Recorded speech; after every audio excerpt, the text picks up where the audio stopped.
what was going to happen. And 89 of them came true already.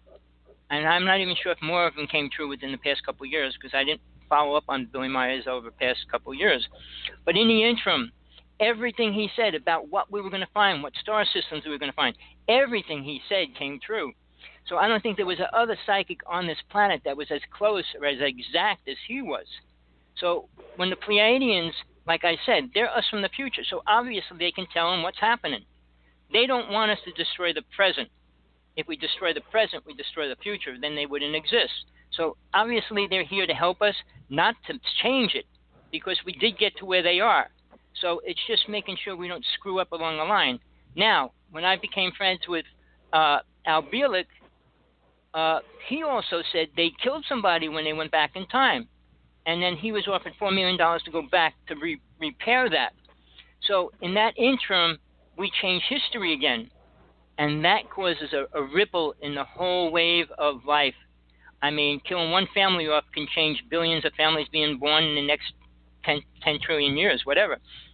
But all that comes together again when we say, who are we? How did we get here?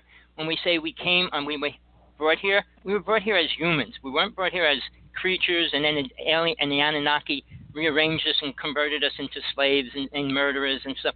They did program us. I will agree with that part of it. I've been in this all my life. I didn't want to get involved with the whole UFO thing. I was forced into it when I was 6, and it never left me. I mean, I started my spiritual quest then, and they're so separate because I truly believe if any of it was important, we would have to deal with it now, which we're not. We'd rather deal with all the lies we created about life and creation and why. And who cares about a race that was here 10 trillion years ago that came, destroyed the planet, and left again? That doesn't mean anything to us. Does it mean they're real or not? Yes, it does. But does it help us? No. If they can't help us in the present, it doesn't really matter. I mean, the Hopi people were very spiritual. The United States went in there and stole their most sacred symbol, which was used for all their prayers, all their birth ceremonies, and everything. I mean, the same as the Lakota people are still in court for fighting to get the Black Hills back, and I got involved with that for a while. I think the suit's up to $90 million, and the government doesn't want to come to a deal. They want their land back. It's just what we do to people, and we say evolution of what? Not the brain, not of consciousness, because we're the most, and here's where I'll debate anybody on a planet about how intelligent the human race is. You would think in even 100 years, or even 50 years, or 20 lifetimes, soul would be a little more aware of abuse and compassion and love and all those words, which we are not. And if you trace history, and I trace it back as far as I could, when love was actually created or how it was perceived as being a real thing, to where it is now, what did it do for the human race? We still pay to have people beat people up. We still pay tons of money to have a football game go on. We don't do anything to connect with each other. We let children starve so we could go see a football game? I mean, the mentality of the human race has deteriorated. I mean, the Hopi people are so much better. And I would also say this, tribal people around the world live together. And they weren't out killing each other, ever. I mean, they fought to survive, but they didn't fight to kill each other. So evolution, is it beneficial to anything? I mean, to survive. To survive what? I mean, like the penguins are going to have no place to go very soon. And it's sad. They spent their lives just marching back and forth to keep their baby, their whatever the little penguin is, to grow. So how do we move forward and say evolution's helping us in any way? Why not stop it? One of the things, Tommy, one of the things that has been a question in my mind is that as you bring up the concept of the penguin, which requires an Arctic or Antarctic type of climate in which to live with its ocean sources of food, correct? In right. other words, you can't get the penguins to live in a tropical jungle, no. right? Right. All right. So how did these penguins survive if they haven't evolved recently during the last interglacial? which existed from approximately 118,000 to 140,000 years ago, when we have the evidence that the Earth was like it is today, where in the middle of the Eemian interglacial, the global temperatures now they've discovered rose 3 to 5 degrees centigrade hotter than we are today in the middle of that interglacial. What happened to all the woolly mammoths? What happened to all the penguins, etc., during that period of time when there wasn't enough polar ice to maintain the environments that these animals live in today? So there's a lot more going on here that we don't understand as to how maybe these forms of life change and evolve very rapidly into things that can survive, and then they change back into what they were before. One of the problems with geneticists understanding our DNA is that there are only about 4 or 5% of our genes in our chromosomes, 46 chromosomes, that are responsible for making us what we are.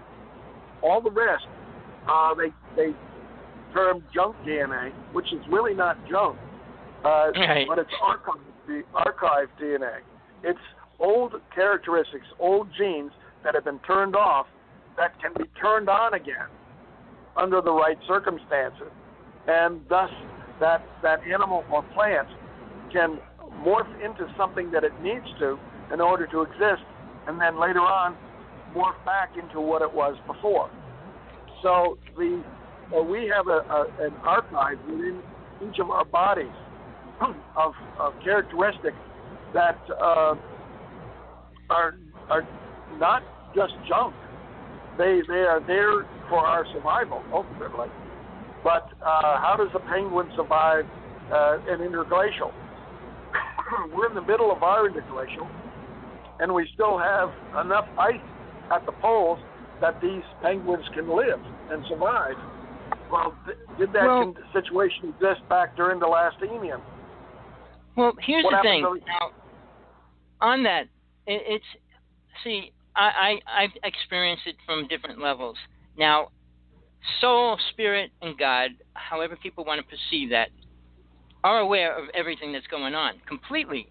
So when a species leaves the planet, it is no longer needed. It doesn't need to come back. We don't need dinosaurs walking around on the planet right now for no reason.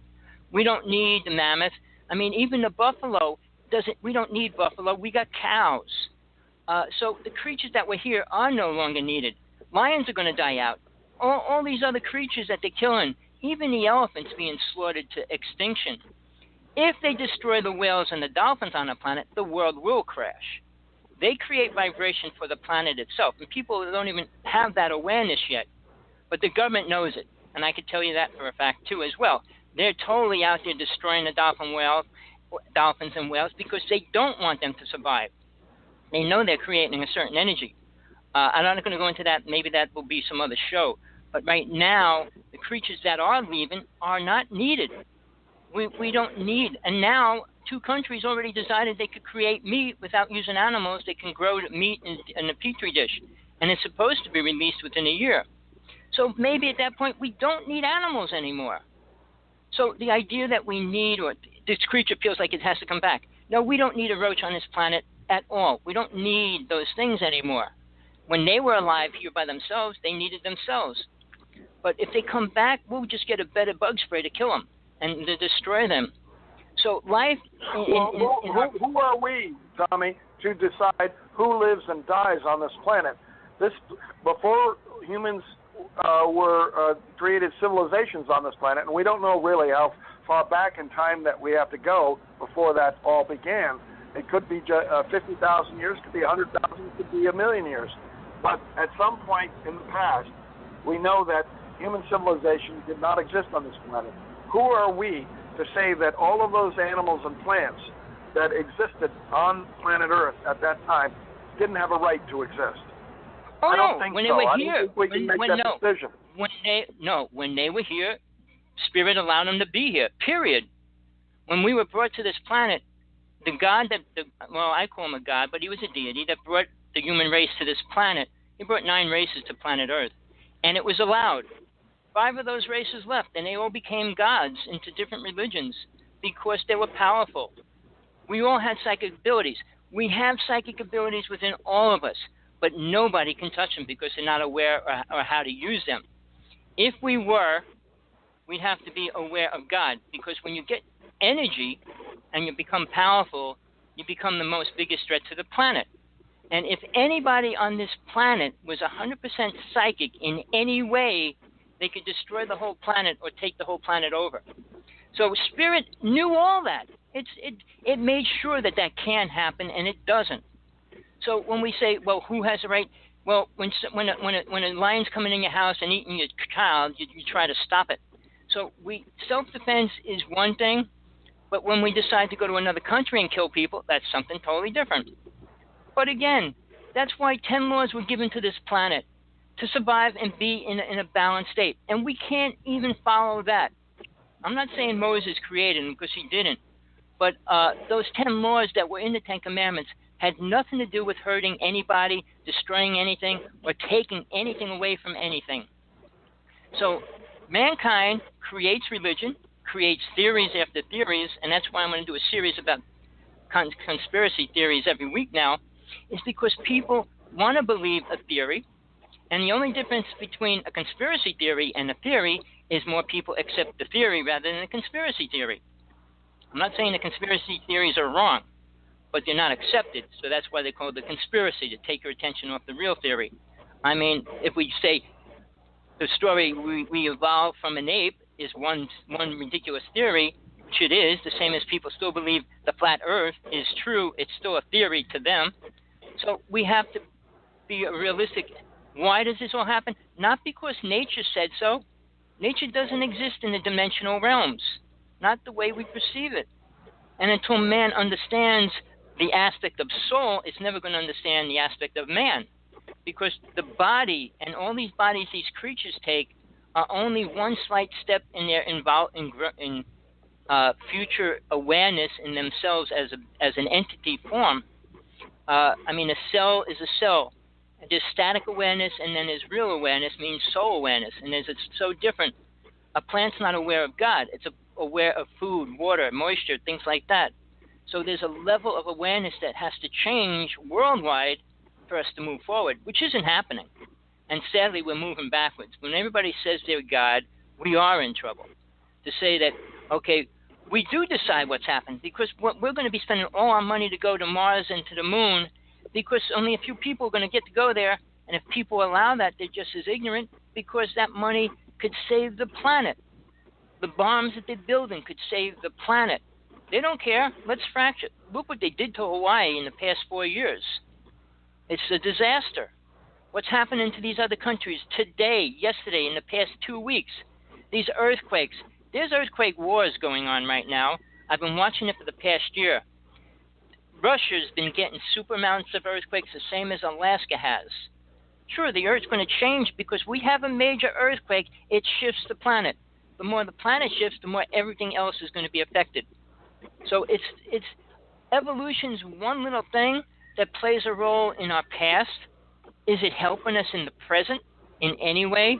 The Pleiadians, which I consider an important race because they're very much humanized looking, what they are going to do for us if we really screw up. I know they can stop all the nuclear weapons from going off if they have to. I mean, they're not that dumb. Whether they will or not, maybe they will let go of the biggest population, which is what part of the New World Order wants. So who do we really look up to? What do we follow? And I say, we're at a place now, learn about everything you can.